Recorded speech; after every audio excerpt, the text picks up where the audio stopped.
Guys, we're back for episode 20. Episode 20, baby. Shout out to B. Lou. But yeah, guys, we're back It's like a push for 2-0. Been 20 weeks of this, which doesn't even feel like it's been 20 weeks of 20 this. 20 weeks, which if you don't know, 20 weeks is like almost 5 months. Yeah, so we've been on the grind, and we're not going to stop. So today, Wait till they see what we have in store. it is basically the week after. 276 was last week. So I guess we could just talk about that real quick. Alright, I'm not going to sit there and be that guy that's like, oh, what a letdown of a card. But can we talk about how letdown of a card that was? I know. First, the no contest. I saw a comment that was very true. Like, some people are like, well, why are you watching the fights? You don't have to watch the fights. You don't have to pay for the fights. Well, first of all, no one's paying for the fights. Second of all, well, sometimes we are, but more, 400,000 for the most part, not a lot of people are paying for these fights. I mean, we do sometimes, but that's because we have, like, freaking... ESPN Plus. We have 10 plus people watching it every time, so, like, you know, it's not just $80. Kind of just be dumb not to pay. Yeah, it's not $80. It's like $5 a piece, maybe 10, maybe you forget to pay. Yeah. What was I gonna say? I saw this comment, and it was like defending Izzy and like the boring card and all that, but like, the comment was like, oh shit, what did it say? Anyway, it was facts because it was like something about Izzy, and then it was like, and I don't have to pay him. Oh yeah, it was like you don't have. He doesn't entertain me. I don't have to pay him, which is true because Izzy said that was his worst performance. Like, boy, you don't even. I don't even know. I mean, I think Izzy's just to the point where the it's card like, was not he doesn't bad. have to do much to win, you know what I mean? The card was not bad, but Izzy plays the champ by like the rule that you don't want to be seen as. Everyone always says you have to beat the champ to be the champ, right? Like you can't outscore our champ. Which you never want to be that guy, right? Like sometimes the fight just happens like that, but it's still a good fight. But Izzy literally fights like that. Like now Cannonier didn't even bring it really, but like he sits there and kicks your legs and keeps his distance, and it's like it's not a fun fight. It's just not. You can't argue Izzy's fun to watch. You just can't. Lately, like when Paulo Costa fought him, like I'm not gonna lie, Izzy's a great fighter. Like he can bring it to the table when he wants. Like Paulo Costa, Kevin Gastelum. Even Robert Whittaker brings a fight to him. And then as soon as he gets put in someone like put in front of someone that's like a bot, scary, like Jared Cannonier and who was that other fight? Yoel Romero. They were actually fighting. And then all of a sudden, Yoel Romero hit him in the forehead once. Like, clean, flush on the forehead, overhand right. Not on the chin or nothing, on the forehead. And you could tell Izzy felt it. And ever since that second, Izzy has not been the same in every fight. He goes and fights technical now. Before, he used to bring it, but Yoel Romero donked him in the forehead. Freaking... And you see Izzy, and then all of a sudden he's just backing up the whole time. And he won the fight, yeah, but, like... That was a fight where Yoel Romero made fun of So Izzy. I'm hating on Izzy. I don't hate him as a person. What's funny is I actually said I like him as a fighter, hate him as a person, but now it's the other way around. I more like him as a person than a fighter. Like that walkout, that was an insane walkout. I think he might have to maybe try light heavyweight again against Yuri Prochazka. I think he should. He needs a challenge. Needs to gain weight, you lost it once. Try again, dude. He needs to gain weight. He can't just go up there. I mean, he's tall and lengthy, but all the fucking. I just feel like the middleweight, like he's Yuri, just done with middleweight. Bro, Yuri Yuri's jacked. Jan is jacked. Tall as hell. Glover is just Is he just kind of skinny? Fucking unit. Yeah, like Jan. And then they're all huge. Jon Jones was huge. Yeah, I don't know what. Maybe Izzy. I don't know. But the other cards in that fight, we just had a whole segment on how Izzy ruined the card, but like Sean O'Malley, the fight being called off. No contest, just a disappointment. Clearly, that guy looking for a way out, which he won the first round. I mean, I low-key thought he won the first round. I think the judges got it completely wrong, though. The official stats of the thing say he landed 26 of those 30 leg kicks. Who? I'd say on the scorecard, Pedro? when you look up Pedro versus Sean O'Malley, the fight. Yeah, stats, I saw that. I was like, it's like 26 out of 30 landed. I think like if you're a judge, I'd probably go out there and just say like half of them landed because you can't. But I'd say Sean O'Malley arguably checked like all of those or got out of the way. Yeah, I mean, did Sean O'Malley even break a sweat that fight? And he was on the stats, Pedro landed 0 headshots and 0 body. 0. The whole first round he landed 0 shots to that, and like whatever was in the left of the second, 0 headshots and 0 body shots. As to where O'Malley was kind of everywhere, the legs, the body, the head. He lost the first round, but he was clearly taken over in the second round. And then Pedro, actually, if you guys saw, it wasn't actually even the poke that got him. It was a strike a few the things strike before, got this eye, and the poke got this eye. But then the poke, like, I don't know. Because people were skeptical at first when he posted a picture, this eye was closed. This was the black eye from actually getting punched. This eye was a little bit open. Yeah, so that was a poked eye. People were like skeptical. They're like, wait, what? But no, he got hit pretty hard in his left eye. He got hit in the fucking eye, and that's what caused that. He was looking for a way out. You know, you see people like Bisping who fought with one eye. Who went to jail for 28 days. There was just this other guy that posted, and he's new to the UFC, up and comer. He's on the relevancy of Ian Gary. Might know, might not. I don't even know his name, but he busted his eye open in the very first round. Last week he did? Yeah. He busted his eye open in the first round. His eye was as big as, like, freaking, like, ever. He couldn't see, clearly. And he still fought the rest of the rounds, 3-round war, and won. Bisping fought without an eye, completely. After losing it to, what was it, Victor Belfort, and, like... Wait, it fell out in the octagon? No, he got hit in the octagon. It just exploded? No, he basically... He got hit in the eye pretty hard. He could see. And then never saw a doctor for it, just let it heal. And then all of a sudden, one day he woke up and he couldn't see a doctor for that? And then he saw a doctor, but at that point it was already too late, and his vision just slowly went away. It's a shame. Had to get rid of his eye. But it does add more to the legend of Michael Bisping. Well, visions, you can't really do much with your vision. You probably would have been fucked either way, but you probably could have not been... Probably didn't have to lose the eye. He went as far as having to lose the eye. He might have went blind, but losing the eye... That means it must have got, like, infected or some shit. That's what I'm saying. He didn't get the eye removed until after he retired, though. So he kept his eye that he couldn't see in the fight. That's actually why... Have you ever seen the clip where Anderson lands, something like a nut shot or something, and he looks to the herb, and he looks to the ref, he goes, "What the hell?" And he looks back, and Anderson has a flying knee in his face. And people are like, "Are you dumb? How'd you not see him coming?" It's because he couldn't see in the eye. He can't see at all. He was looking like this. Anderson's like right at the camera, so clearly I could still see the camera right now. But like, really, Bisping was like this and was only seeing the ref. He turned back, boom, and then Anderson still was sitting there celebrating, yeah. And then the fight's still on, and Michael Bisping damn near knocked out, was still complaining about whatever happened before. But that story came out that he didn't see Anderson celebrate. Yeah, we need more savages in the UFC, especially from these champions. Be a savage. We need more there's a lot of likable people in the UFC, but we need more like huge names, like the McGregor, like Nate Diaz. Like everyone's leaving. Like we have Sean O'Malley, we have Izzy, we have Usman. We have a few of these fighters that are like. I think it's just to the point where like the champions are just so dominant. Like I need someone new. Do you want to know what I'm kind of mad about? Izzy and Usman are friends, right? So Izzy will never move down, and Kamaru will never move up. Francis is friends with them as well, so like that's fucked up. And then Volkanovski's friends. It's just like, why does there got to be friends as champions? Listen, it just sucks. Normalize friends fighting. Why can't we just go see who's a better fighter? I mean, like MMA is proving to be like one of the safer combat sports of all time. So it's not like you're going out there to kill your friend, right? I mean. Just going to put on a performance. Let's say you do knock them down, you're going to finish them, and they're not going to be too hurt afterwards. You choke them out, they're fucking choked out. Like, yeah, you don't have to hate each other to fight. Right, like, you see these heated battles like McGregor-Poirier and all these freaking rivalries like Conor Khabib. Let's just imagine at welterweight. Like, imagine fighting your boy. Where do you think You're telling me that wouldn't motivate you more? Like, let's say me and you went into a fight together. I'm motivated to beat the shit out of you. Like, there's no way Usman's not motivated. You'd want to just like one up each other. Like, who's better? And then be able to laugh it off. Do you think Izzy versus Usman will be at welterweight or middleweight? I think middleweight. Usman would have to come up. Yeah. Izzy's weird because he's barely at. He's like lanky. He's tall. like barely a middleweight. Like he could probably drop to welterweight and run it, but that'd probably be hard for him because he's so lengthy. And he's already pretty skinny, so like he can't really. But then, like, he's still the point where, like he's just a middleweight. That's it. Like, most of these fighters, like Usman, he could probably fight welterweight, middleweight, and fucking... He said he wants to go up to light heavyweight. Does it go lightweight, welterweight? Lightweight, welterweight, middleweight, light heavyweight. I don't know if Usman would make lightweight, but, like, he could easily make middleweight and make light heavyweight. Easily. Or, like, Colby. Someone like Colby, he could easily make a few weight divisions. Dustin Poirier, Khabib, bro. You're telling me... I know. Khabib could have fought welterweight easily. But Izzy, like, he's just stuck. Like, he was a very, very, very light heavyweight. He was at the minimum. Which kind of sucks. Like, you go and then...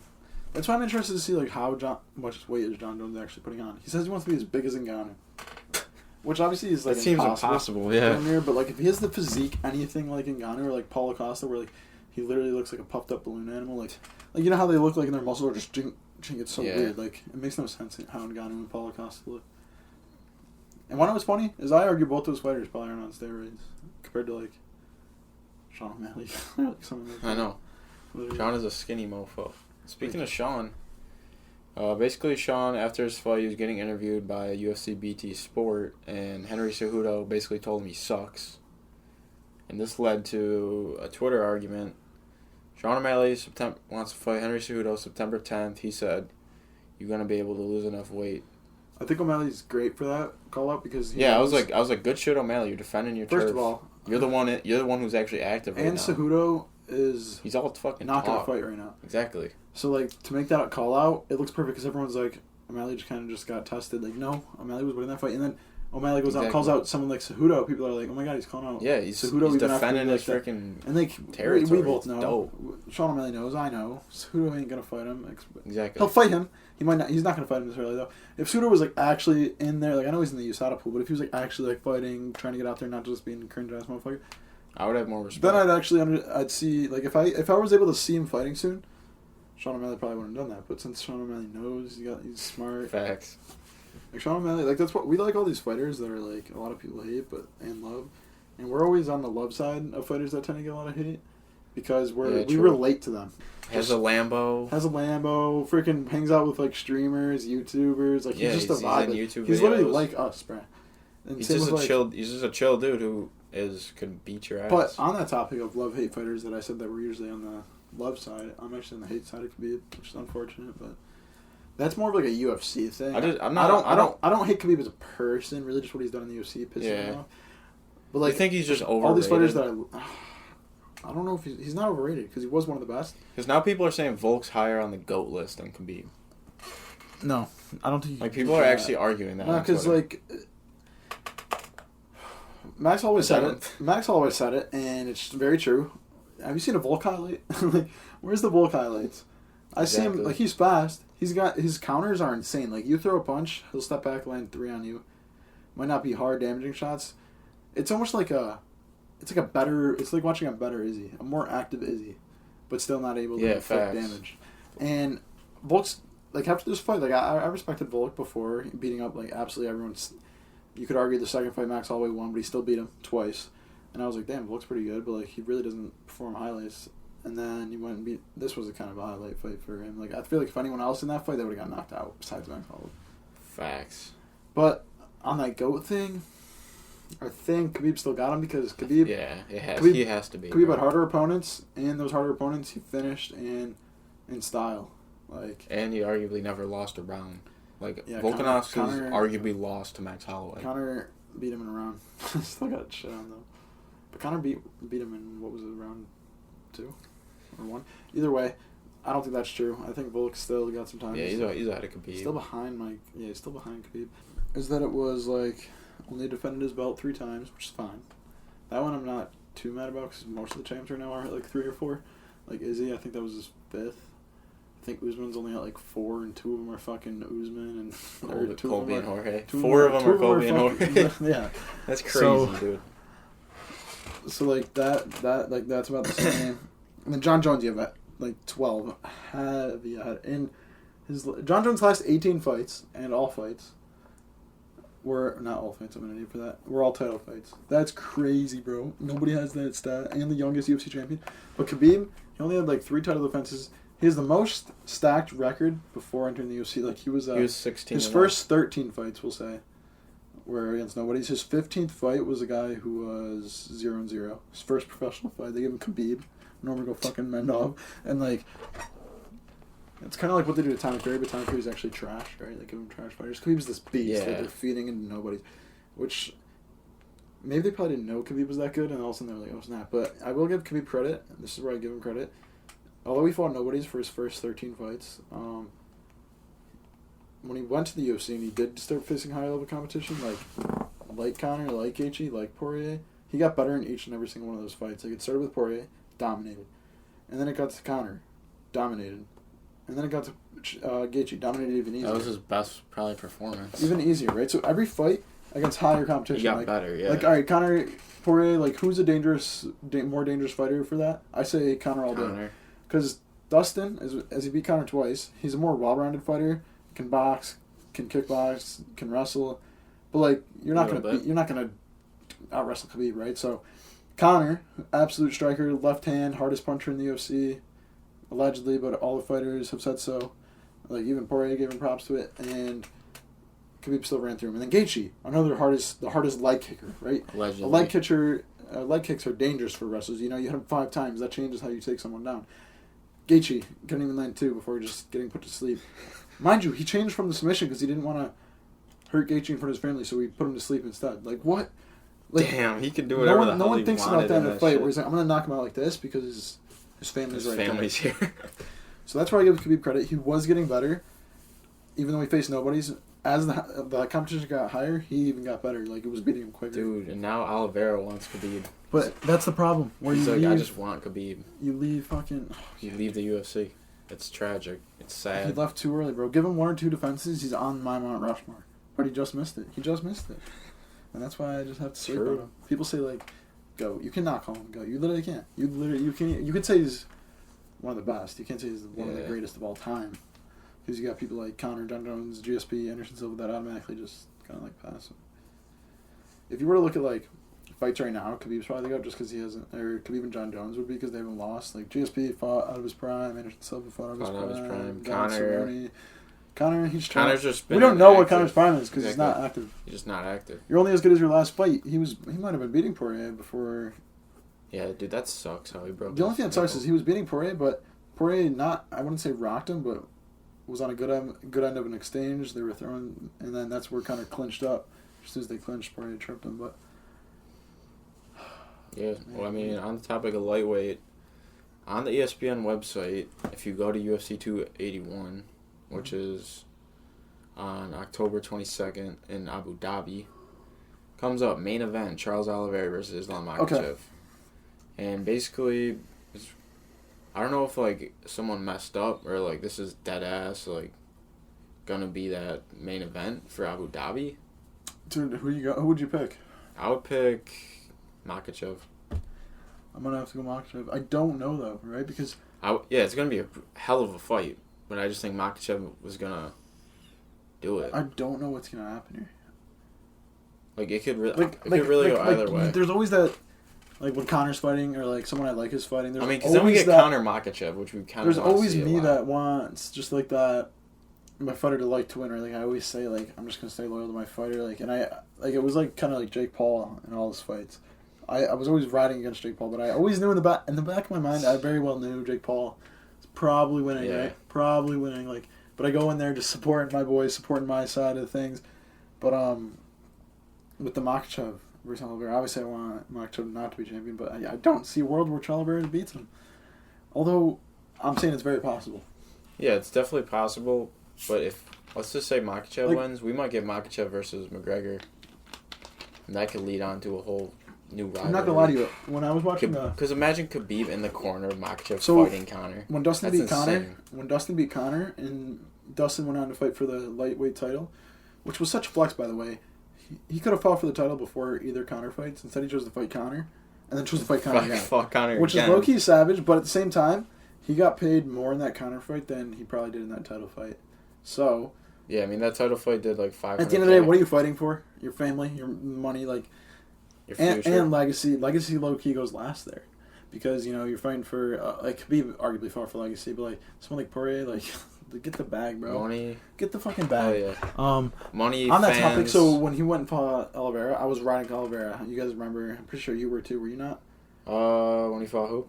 Justin Poirier? I was kind of just rooting for Oliveira because... Yeah, we're all sitting there rooting for Oliveira. If I could go back, I would root for Poirier. I just need, like, Oliveira to avenge Conor. I would root for Poirier if I can go back. So, yeah, but in the back, speaks to the back of my mind thing, where when I was watching that fight, the whole lead-up and everything, as much as I was saying I wanted Oliveira to win, I thought Dustin Poirier was just going to walk right through him.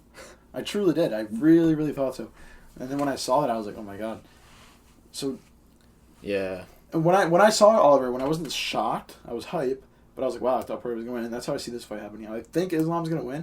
But if Charles Oliveira gets a sneaky shot in there that he has done on all of his last 3 opponents, like Chandler, like Gaethje, and like Poirier, if he can knock him, I don't... Because Islam's gotten knocked out before. That's the thing about these Russians, though, is like Bobby Green said it when he was on a podcast as well, is their legs.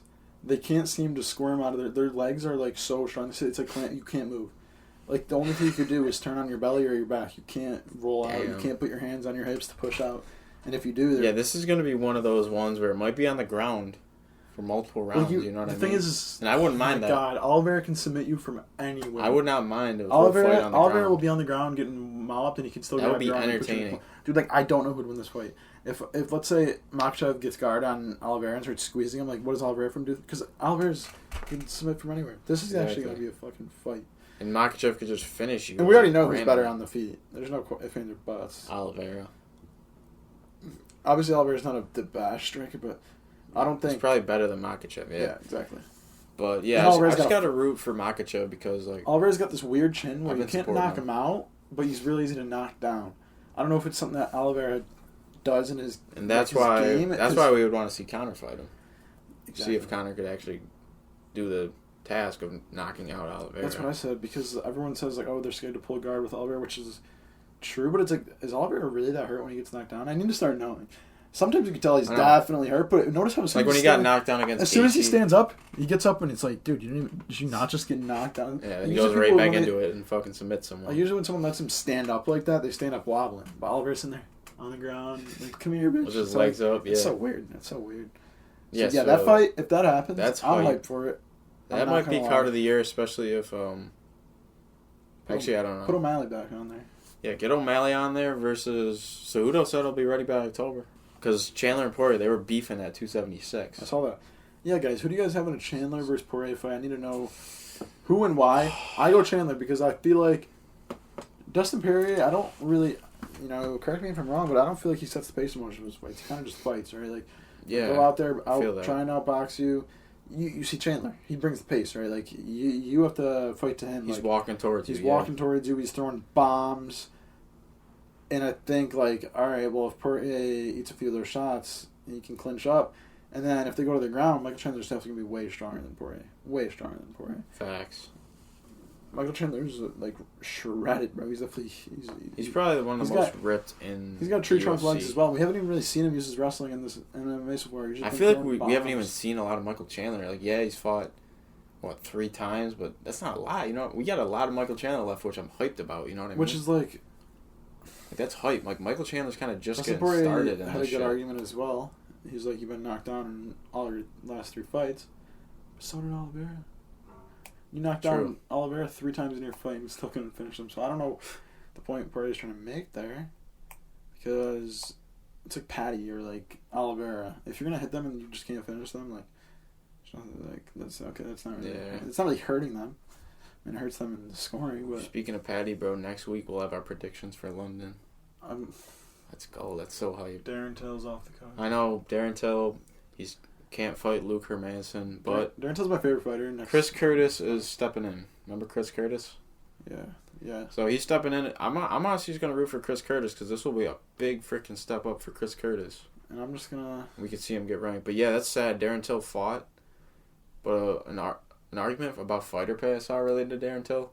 Darren Till fought like 4 times since I don't even know what, and he's chilling on money. You know what I mean? Yeah, he's fucking lit. He's a superstar. Everyone loves Darren Till. Exactly. So if you're a UFC fighter watching this, it was so sad to you're not making the most money. Liverpool. He came out to Sweet Caroline. Yeah. Soaked it all in. Was all hype. It was like a McGregor fight, and then all of a sudden. Yo, speaking of... And then he knocks down Jorge with a huge left hand, and then all of a sudden... Speaking of freaking walk-ins, bro, Izzy's intro was cool. It was probably one of the best I've actually watched live. I mean, I haven't really watched... Obviously, I've watched two of Conor's live. Both the Dustin Without the fights. urn, it was like a 7 out of 10. Facts. With a lot of people were just saying, like, you copied The Undertaker. Like, with the urn, I would say rather than copy, it's a tribute to The Undertaker because he retired. I'd say it's more of like, that's sick as fuck. Yeah, it was dope. I mean, he had the urn with Jared's name laser engraved on it. The urn that was raw as hell. The urn was nuts. The hat, obviously. The only person who has better walkouts is McGregor. Yeah, the classic. I say Izzy's walkout was better and cooler than Conor, but no one's walkouts are like Conor in terms of the hype, the electricity, the song, the Foggy Dew. When the best walkout of all time, I think, was with Chad Mendez. I am 243 or something crazy. No, way before. It's gotta be like 220 something. I'm actually gonna fact check it, but That walkout, he had the girl that sings the Foggy live, and she was just up there. Yeah, yo. And damn. He walks out, he points to her, and she's going crazy. Down in the foggy dew. But definitely one of the best walkouts we've seen in a minute. You know what I mean? All these walkouts just normal. UFC's 189. 189? Holy shit. Coming up on 300 next year, probably. Or do you think? What was it? Yeah, next year. Maybe next year. Nah, maybe 2 years to 300. What was it? Well, we were talking about the walkouts. So who else has had a great walkout? Jon Jones had one of the better ones. Because Jon Jones, he's never been a guy to sell fights. Like, he was always a draw because he was the GOAT. Yeah. But he was never like McGrath. He was just the greatest of all time. He never really sold fights. Wasn't really. I mean, he was kind of funny, kind of like a psychopathic thing. Like when he started getting a bit into rivalries, like you realize this motherfucker was like crazy. Like, yeah, he's like, "You still there, pussy?" Yeah, like psycho. He's got the best one-liner in history where he's like, "I had 2 great weekends. Cocaine one, your ass the next." Like, bruh. Nah, like, but that was a violation. He's bro. one of the best. He got the belt stripped for him for doing cocaine, and he goes, "I had a great weekend. Cocaine one, your ass the next." Dude, are you kidding me? Then he got the belt back the next weekend. He beat him again, yeah. Well, the next fight. That's savage, dude. Because, yeah, what had happened was Jon Jones fought Cormier. He lost, or Jon Jones won, obviously. Jon Jones got popped. DC was like, "I'll take the belt," fought for it. Jon Jones was out for, like, however many years, like 2 years, and then he came back. He's like, "You never beat me." And then they fought again. True. DC, he's like, he's not the champ. He didn't beat me. Nah, that... What were we talking about before that? The walkout. So, yeah, the walkout, it was I'm coming home. It was after he got popped for all his drugs. I think I've seen that. I'm coming home. And he does the Ray Lewis thing. Oh, okay. Yeah, I saw an edit on that, and I was like, dude, I should have done that. I already uploaded it. I was like, Jon Jones hits the Ray Lewis. It was kind of fire. I got like 50K. And then someone did it to where, like, whatever the dance move is. It's like next to something silly. I don't even know who Ray Lewis is. I know he's a football player. He's a Ravens player who actually murdered a man. So, like, really? Yeah, but he never got caught, I think. Does he still play football? I think he murdered a man. No, he's retired. Oh, so this, yeah, but either way. But he probably whatever the Ray Lewis is, the little dance move. It's so like Jon left, Jones. Right. Yeah, so Jon Jones went left, right, and then into the roar. It transferred into Ray Lewis, but it was like a clean edit. Like, it didn't just transfer into a football field. It was like Ray Lewis doing it, like matched up. It was fire, yeah. I was like, wow, I probably should have done that. But that was a fire walkout. What else are walkouts? So those are like, you got the Conor Classic, whatever UFC 189. I mean, Izzy's had a couple when he had those dancers with him that one. I like that one better. Want to know what I didn't like? Brian Ortega's mask. I felt it kind of cringe when he walked out with the glow mask. But that being said, it's UFC walkout and everyone else is pretty boring, so I still put that up there. But I personally thought it was cringe. But generally, though, we don't really see much for walkouts. You know what I mean? Right. The UFC's you can barely hear the song when you're watching. UFC's not that crazy with the walkouts. Yeah, so it was cool to see a walkout after we don't see it a lot. I put Darren Till's in there too. Yeah, yo, that really like kind of makes me sad that we don't get that many cool walkouts. Like, I'm just thinking. No one's creative enough besides Izzy, I guess. But that was just a fire walkout. So tomorrow we got finally Rafael dos Anjos versus Fiziev. So that's hype. I'm gonna try to tune into that. I'm not sure what time it's at. What else? Donald Cerrone, retired. Great career. Throwing the gloves was never really bad, but wasn't really good. You know. He's just one of those guys that you just see like. He was just fighting for fun. He was very beatable, old ass. Because I think he said after the Conor, or like even before the Conor fight, he wasn't even wanting to do this anymore. Yeah. It was either before or after, like he didn't want to even do this. He was motivated to fight Conor. He said the weekend of he's like, I wasn't there. I mean, he probably made a bag off the Conor fight, so it's like word. The only person who didn't make a bag off Eddie Alvarez or off Conor is Eddie Alvarez. No, Eddie Alvarez. What about Marcus Brimage, his debut? I mean, Conor was like hype before the UFC. Yeah, because he was in the same. What was it called? Cage Warriors? Like, people say, Ireland is on his back and this and that, but Dublin Iron is a small town. Like, he literally had Dublin Iron on his back. So when he went to the UFC, he already had, like, so many fans. It was kind of like OMalley, in a sense, like, as to where O'Malley was just clouded, like, before they even got to the UFC. Or Patty, even. So, like, so Patty many people love Patty. And Conor just took over the UFC. Like, at one point, I think when he fought Dustin Poirier the first time, 10%, which is, like, kind of nuts, of the tickets were from Dublin Ireland. Like, think about it. They came to watch. 10% of the whole entire UFC, whatever arena they were in, from Dublin Ireland.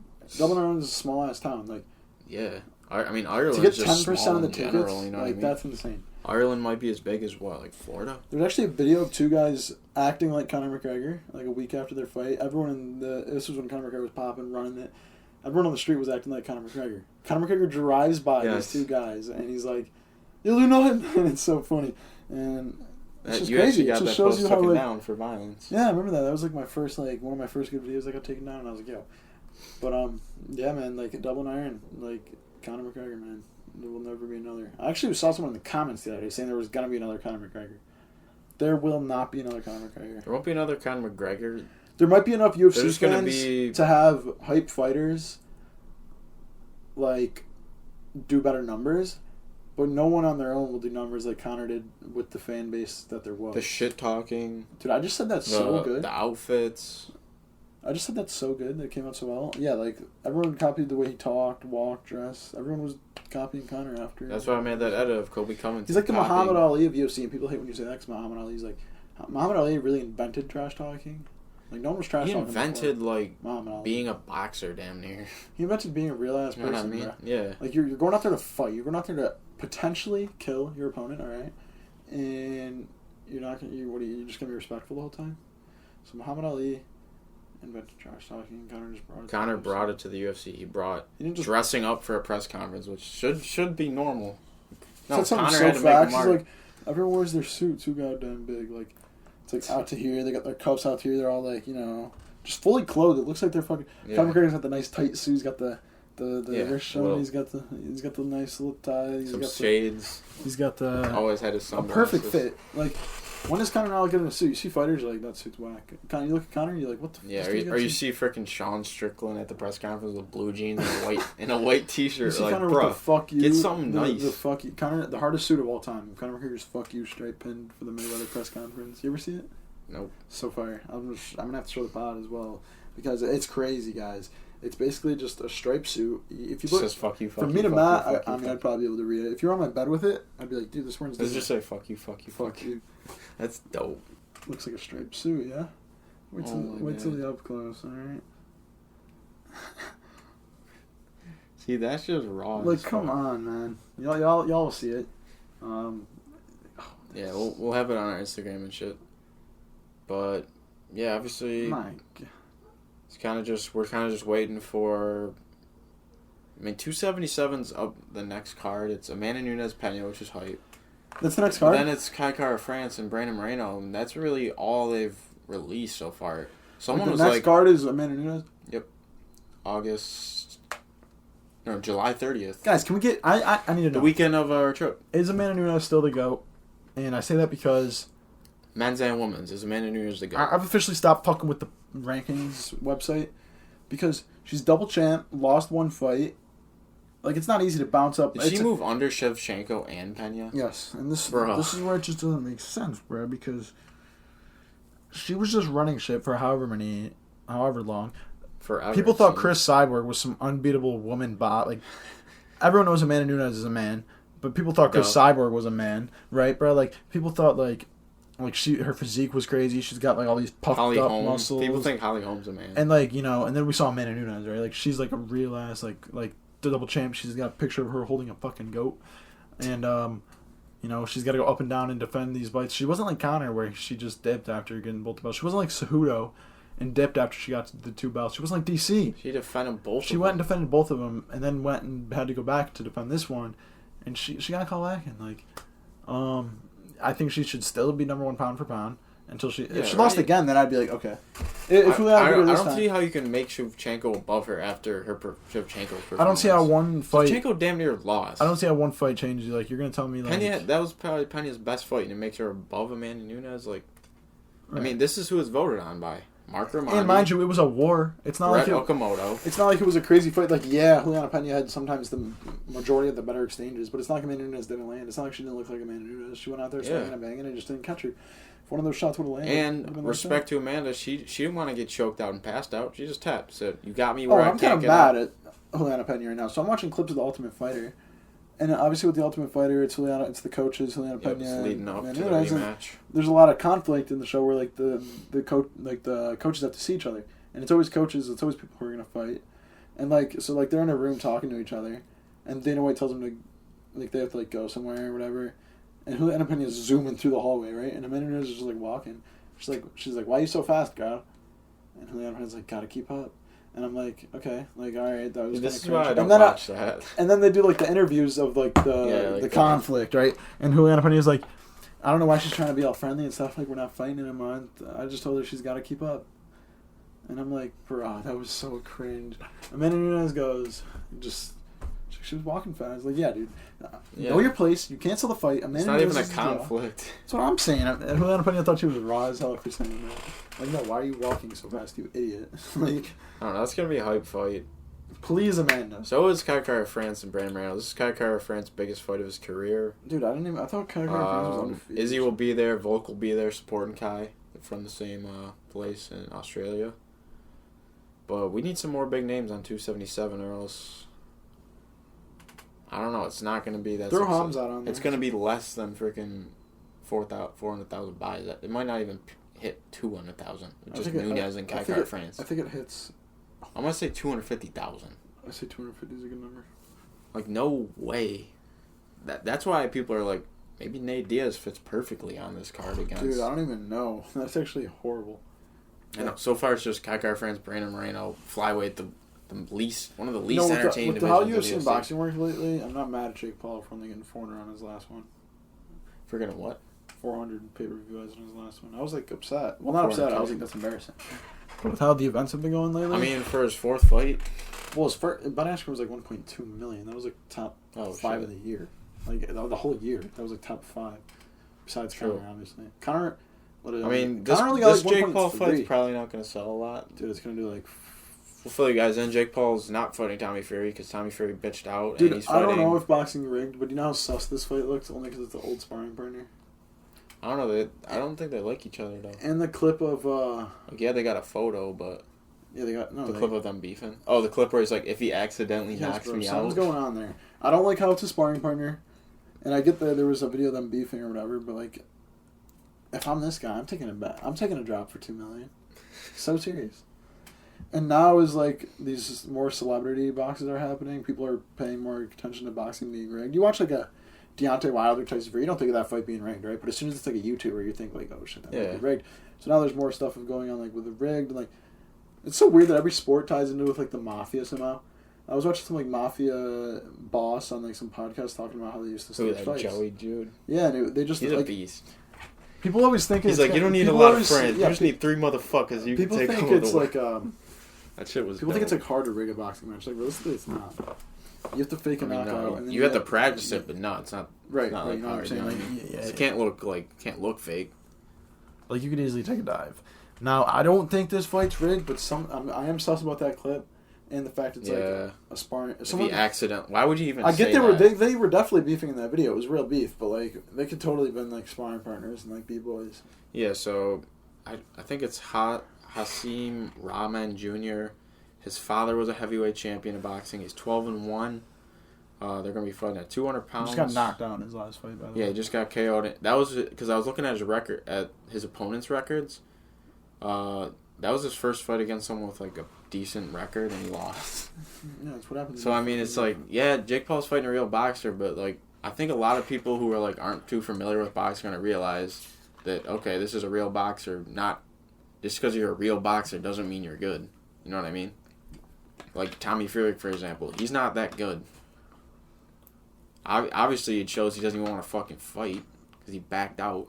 He said, This is basically what this is. Isn't this shit just crazy? So he's like, he's talking to Jake Paul. He's like, I'm ready. And then Jake Paul's like, word. And then he's like, I can't come into America. I said last week. Tommy Fury went into hiding for a few days. We all know about that. You know, he just like Ray's Jake was like, go to the embassy. He stopped tweeting. Just stopped like going on. That was after Jake stopped posting videos. You didn't see him on any interviews or nothing. That was after he got denied his transfer to the U.S. But he didn't say anything for like a week. And then Jake Paul tweeted, he's like, I'll fight you for $500K in the UK. Like, $500K, that's it. Reasonable. So he basically said, if you want me to come to the UK, I'm only giving you $500K. And then, after a week of being in hiding, Tommy Fury goes, let me know when you talk about real money.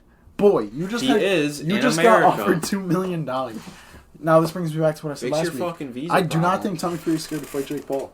I think he is scared of the aura and like the fan base and like the everything that comes with the fight besides the fight.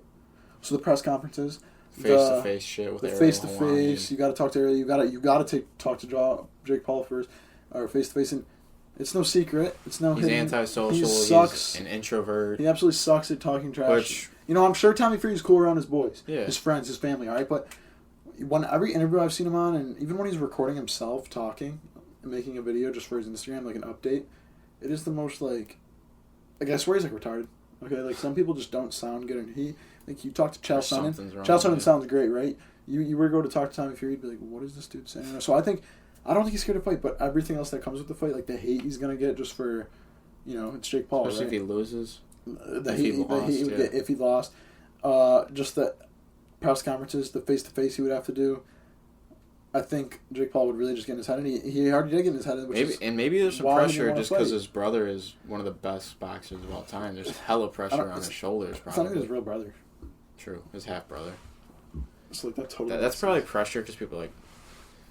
But that's really like his claim to fame. Tyson Fury's half brother.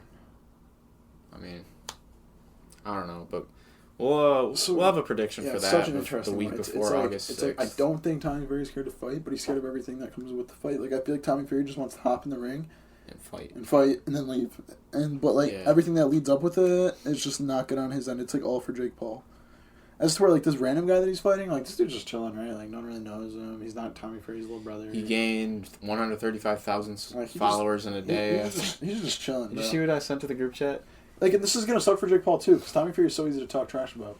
Now he has to like talk trash to this random ass guy that he barely knows, and he's a boxer, and it's like, I'm it sucks. Tommy Fury ruined the fight. I'm kind of hyped for the press conference because it's definitely gonna be soon. I mean, the fight's in like three weeks, which is hype. We have some bangers coming up, dude. We got next week. We have UFC Long Island, so we got Yair Rodriguez, Brian Ortega. This is what we got. Tomorrow we got a graduation party. Next week we got UFC Rhode Island a graduation party. The week after that is like a chill week. It's just a weekend, right? We get a chill week. No, that's just no way. That's London. The 23rd the week after that, we get a chill week. We get a chill week. We're gonna be home that month or that week. All right, we're gonna be watching UFC London. Patty Batty will let you know how that goes. And then after the week after that, motherfucker, we're gone.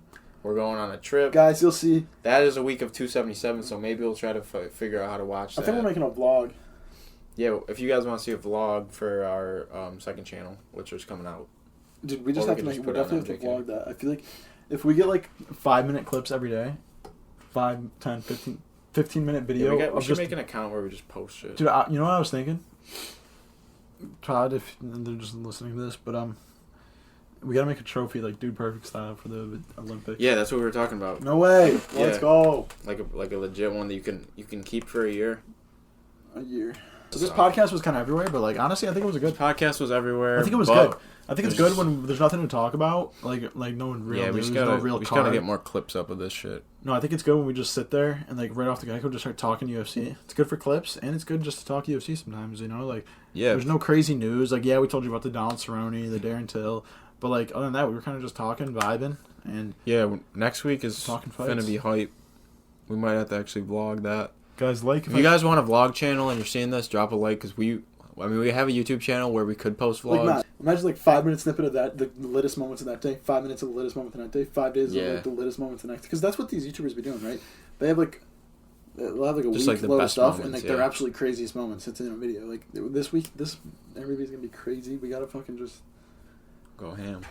Yeah, vlog it. Yeah, guys. So we're gonna be ending off 20 weeks, bro. Dap me up.